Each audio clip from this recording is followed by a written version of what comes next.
Corruption is defined as the absence of power or position for personal gain, often at the expense of others. It can take many forms, including bribery, embezzlement, nepotism, fraud, and favoritism.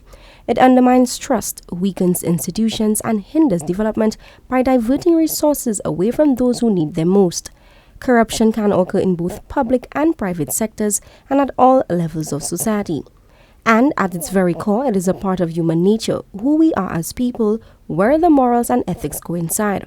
Speaking on the sidelines of the 11th Annual Commonwealth Caribbean Association of Integrity Commissions and Anti-Corruption Bodies Conference, independent member Derrick from Jamaica says what is needed to combat corruption is a multifaceted approach which should include civil society. Civil society and the activism of the people has to play a critical role. I'm not advocating blocking roads or placards. What I'm advocating is meaningful activism by persons and calling persons throughout the region, throughout the world, to play their part and to step up to the plate. That's what's needed.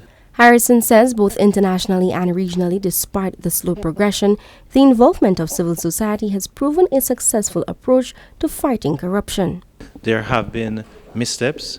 There have been a slow pace in terms of doing certain things, but certainly I think what has been happening in the last few years regionally, we can see a push that has been made, is being made by governments to move the measuring stick, if you want. It has moved. It may not have moved as we would like it, and certainly I agree, worldwide, a lot more can be done, a lot more needs to be done, but certainly what I would say, civil society, especially where I'm from in Jamaica, we have seen that has been a true and an effective measure to move that measuring stick. He emphasizes the importance of educating people about integrity and corruption, noting that the perception of corruption alone doesn't confirm whether it is actually present or absent.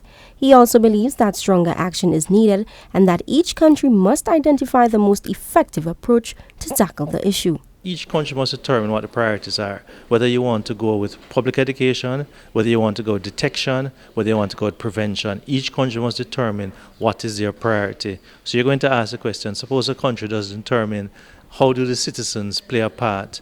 So certainly what needs to happen is activism. I go back there and certainly let us inform ourselves and let us have groups who are going to be active in the public because agitation works. Peaceful agitation is good. For Choice News Now, I am Kishana Smith.